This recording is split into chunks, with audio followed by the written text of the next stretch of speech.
কলকাতার পিজি হসপিটালের মতো চিকিৎসা, কলকাতা আরজিকরের মতো চিকিৎসা, চিত্তরঞ্জনের মতো চিকিৎসা, মেডিকেলের মতো চিকিৎসা ব্যবস্থা, কলকাতার এই সরকারি স্টার হসপিটাল আপনার জেলায় আমরা তৈরি করে দেব। জেলার মানুষ জেলা থেকেই পরিষেবা পাবে। আপনারা শুনলে অবাক হবেন। এখন পর্যন্ত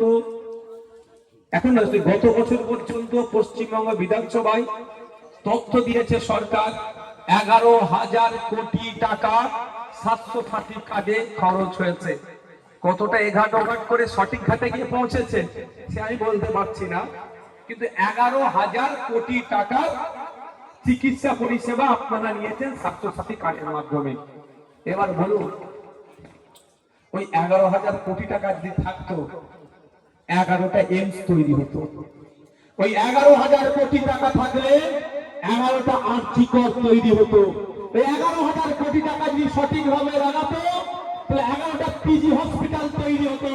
11টা জেলার মানুষকে আর কলকাতায় ছুটে যেতে লাগতো না, যে যার জেলা থেকেই সেখান থেকেই পরিষেবা পেত। কিন্তু অপদার্থ সরকার খোঁজ নিয়ে দেখুন ওই 11,000-এর মধ্যে কত হাজার এই ঘাট ওঘাট গিয়ে আসল ঘাটে গিয়ে পৌঁছেছে। বুঝতে পারছেন কি বলছি? আর আপনারা চিকিৎসা পরিষেবা পাচ্ছেন না।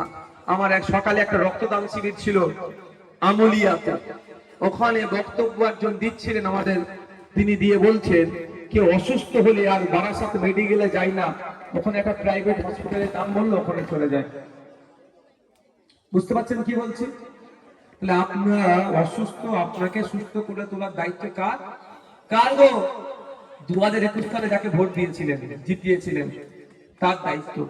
এটা আমি জোর করে চাপিয়ে দিয়ে যাচ্ছি না, সংবিধান বলছে সরকারের দায়িত্ব।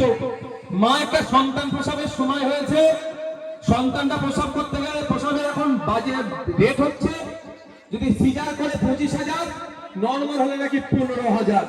কেন খরচ করবে মা? সরকারের দায়িত্ব হচ্ছে বিনামূল্যে এই সন্তান প্রসবের ব্যবস্থাটা করে দেওয়া। আপনাকে 1,000 দিচ্ছে মাসে, কিন্তু আপনার ছেলেটার যখন অসুস্থ চিকিৎসা পরিষেবা নিতে চাইছেন সেটা দিচ্ছে না। হসপিটালে গেলেন পাচ্ছেন না, বেসরকারি হসপিটালে গিয়ে 12,000 15,000 বিল হয়ে যাচ্ছে। তাই মায়েদের বলবো, আওয়াজ তুলুন, স্বাস্থ্য সাথী কার্ড পরে হবে, সেই আপনার কি বলে লক্ষ্মীর ভান্ডার পরে হবে। 1,000-1,200 নিয়ে প্রশ্ন নয় যে আমরা সরকারি স্বাস্থ্য কেন্দ্রে গেলে স্বাস্থ্য পরিষেবা পাবো, তার ব্যবস্থা সরকারকে করতে হবে, আওয়াজ আমাদেরকে তুলতে হবে।